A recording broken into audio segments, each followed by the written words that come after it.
Hi, this is Daniel. I'm here to tell you of a story because I'm joining a contest by Cklai, and he is organizing a contest on title "You Gave Me Goosebumps," and it is regards to stories that you can tell in written or in a video and a sound format, which I think is brilliant. Congratulations, well done, Cklai, and. And I got two stories, somewhat connected, right? Growing up, I I really don't believe so much in ghosts. I I remembered um, I ever hear them. I think I hear them, but I never seen them. So this is three stories interconnected. Um, so it was one occasion when I was talking to a friend of mine in Labuan in regards to ghost stories that he encountered, right, or he experienced, and apparently his girlfriend knows he has this third eye and is able to see ghosts. So I was just telling him, prior to that, I was telling him my story of the first time when I heard spirits. So here's part one. Part one goes like this. My uncle family had a tragedy where the family home was burned, and there was only one survivor. The son lived in a house after the incident, and the father, there was prayers. The body was kept outside of our house, and there was prayers going on until the day he was buried. So there was like prayers going on, and after like second night or the third night, while all of us were sleeping in the living room, I was sleeping right below the sofa, and another uncle was sleeping on the sofa. I was just right below him, and suddenly, like maybe around 12 or 1 o'clock, all I hear was a voice of a child, was crying, and it was really, sharp. It's really clear sound of someone crying, right? Of a child crying, and I knew at that instant it could be my niece, who was also got burned in that tragedy in that house. So it was my first time. I couldn't believe it. I keep on watching. When I woke up, I look around and I saw everyone was sleeping. So I just couldn't believe it. I closed my eyes and covered my ears, and I still hear this sound. It's really loud. I was so afraid. So I woke up my uncle and I asked him, um, "Do you hear any sound?" And all he did was he turned and looked at me and asked to keep my mouth shut because he's afraid to, because he's listening. So that was my experience of hurt spirit after a tragedy. It was funny at one point, right? But at that moment, it really gave me that goosebump. It was really scary just to actually hear spirits. Although it was my niece, perhaps not only my niece, it was my cousin. So it is scary in that particular moment. So part two was this. I was sharing this story to my friend, and my friend told me that his girlfriend have this third eye, and he can see ghosts. And I was laughing because I couldn't believe it. And the story goes like this. He was driving. He was in Labuan. He was driving, he and his girlfriend was driving down to town. And the girlfriend, as he was driving, the girlfriend said he saw somebody by the side of the road. It was a lady and a child, and the lady was, combing the child hair, seated by the roadside. It was already at night, so she was wondering. But apparently my friend didn't saw it. He just kept on combing the hair, right?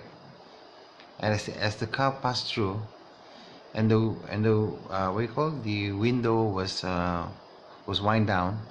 As the car passed through, the lady kept on looking at this his girlfriend kept on looking at this lady with a child. And at one moment, according to him, according to what the girlfriend told him, was that the apparently the ghost was looking at at his girlfriend in the car. And then the girlfriend just closed his eyes, pretending not to, not to notice, right?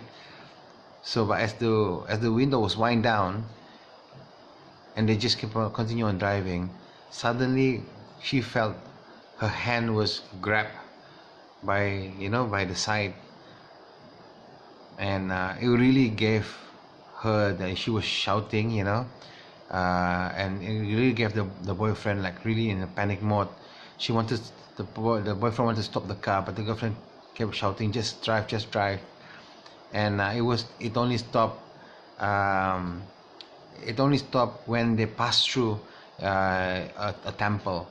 But the story goes like this. They had a conversation. The ghost was asking the girlfriend, why are you looking at me? And all the girlfriend did was just keep on apologizing until it just passed through the temple. So it was really a scary moment. It was, I can just imagine how panic both of them could be. But I was like, serious, I mean, just to see it, right? So I didn't believe it until it was years back, when I had my chance to do some survey work in Kalimantan. I was at Balikpapan at that time. I was traveling throughout Kalimantan, and when I reached to Balikpapan, I wanted to look at some Second World War sites. So I got a friend to bring me there. Not really a friend, a person that I knew, just knew, and asked me to show me around. And I went there and visited the place. It was by the beachfront. It was an old bunker. It's an old bunker, Second World War bunker that was built. The bunker was situated rightly, a bit on top of a hill, because it has to have, usually in the past, it has this, this weaponry to actually shoot whatever coming, right? So and the bunker had this metal door. As we were getting closer, it was not maintained, right? This place was not maintained. As we would get closer, the guide was telling me, so it's further in. So I just keep on walking, and when we got to that front door, suddenly the so-called guide told me that in Malay, Pak, ini tempat keras. Or maybe I misheard him. He said keras. He was holding on to the door and he said keras, Pak. And I didn't process that word carefully. So it's maybe funny, because I thought it was like stuck, right? So I said, no, it's okay. I just let me just push on, right? Just push the door open, and I managed to just pull the door. Did I pull the door? Yeah, push the door open, and I have to duck a little bit down, and you went in. As I enter, just a few seconds, as I enter, it was dark inside. I switched on my torchlight. I saw like 3, spirits. That was my first time, my first experience. It gave me that goosebump until today when I think about it. It was really scary. I never felt that scared. I never felt that scared before in my life. And as I rush out, I've forgotten that you have to duck. As you enter, I just hit on that cement. I got some scratch on top of my head, and I quickly told everybody, let's leave. And the first thing I did was I was so scared that immediately what we did was we went directly to the airport and take a flight out.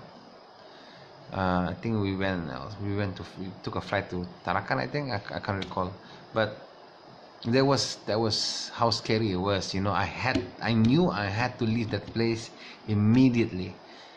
It was so scary. So yeah, just thinking about it is just, people ask me, some friends ask me when I tell this story, some friends ask me how does it look like and all that. I don't really recall much anymore, but I remembered I saw sort of like, figure on top of this bunker, right? Right, like flying on this bunker, three figures. So I was thinking, perhaps it was the spirit of the Second World War, but it was really, really scary. So there you go. That's my story, and I hope you enjoy it. I never share a story like this on a video before, so at least it's on the blockchain for good. So I hope you enjoy it. Cheers.